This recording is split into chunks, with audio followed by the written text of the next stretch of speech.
Então vamos começar o estudo sobre óptica geométrica e esse vídeo fala sobre os conceitos iniciais da introdução à óptica geométrica.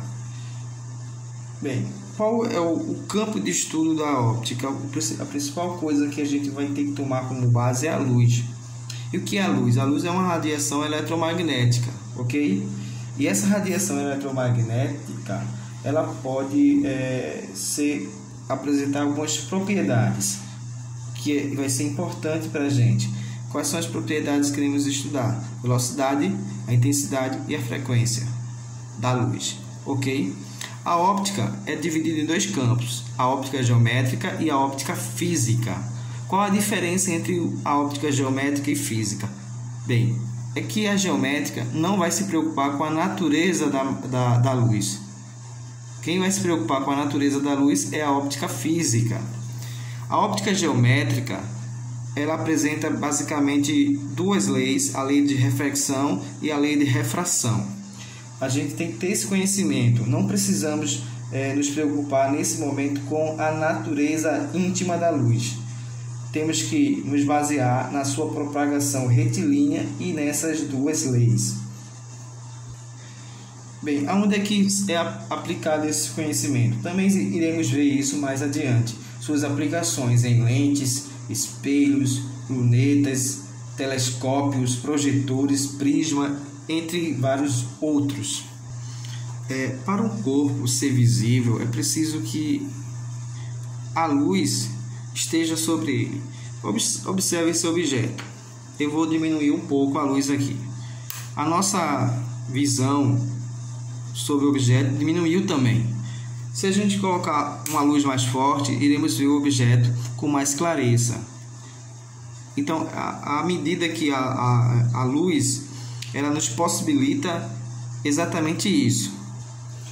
Para um corpo ser visível, deve enviar luz até os nossos olhos. E a gente vai classificar os corpos que em dois tipos: os corpos luminosos e os corpos não luminosos, tá certo? Então, o que é um corpo luminoso? Vamos lá.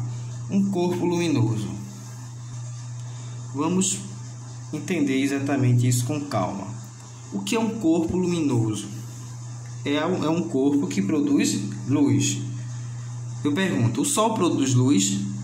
Claro, ele produz luz. Se ele produz luz, ele é um corpo luminoso. As estrelas produzem luz? Sim, elas produzem. Então, as estrelas são corpos luminosos. A chama de uma vela produz luz? Produz sim. Então, a chama de uma vela é um corpo luminoso. E o que é um corpo não luminoso? Ou seja, um corpo iluminado, aquele que não produz luz. A Lua é um corpo luminoso. Mas, professor, a Lua é um corpo luminoso? Sim. A gente vê o brilho da Lua, mas na verdade ela reflete a luz que recebe de outro corpo luminoso. No caso aí do Sol. É o caso da Lua. A caneta. Uma caneta também trata-se de um corpo não luminoso, ou seja, um corpo iluminado. Porque a caneta, ela não produz luz. Ela apenas reflete a luz de um corpo luminoso. Ok? Ela recebe essa luz, os nossos olhos recebem a luz para que possamos ver a caneta. Preste atenção. Dependendo ou não de um objeto, de um corpo, deixar que a luz atravesse regularmente esse objeto ou corpo, ou não atravessá-lo, nos permite classificar esse objeto, esse corpo, de três formas. A primeira forma é o corpo transparente. Coloquei aqui como exemplo o vidro comum, o vidro acrílico comum. Como a luz atravessa regularmente pelo vidro comum, podemos ver do outro lado a imagem perfeita, vamos dizer assim, uma imagem clara. Então podemos ver de uma forma nítida o outro lado do vidro. Então esse objeto é classificado como transparente. E o que é um objeto translúcido ou um corpo translúcido? É um objeto que não dá para você ver a imagem do outro lado com nitidez. Exemplo, o papel vegetal ou o próprio vidro, aquele vidro fosco, que deixa a imagem meio embaçada.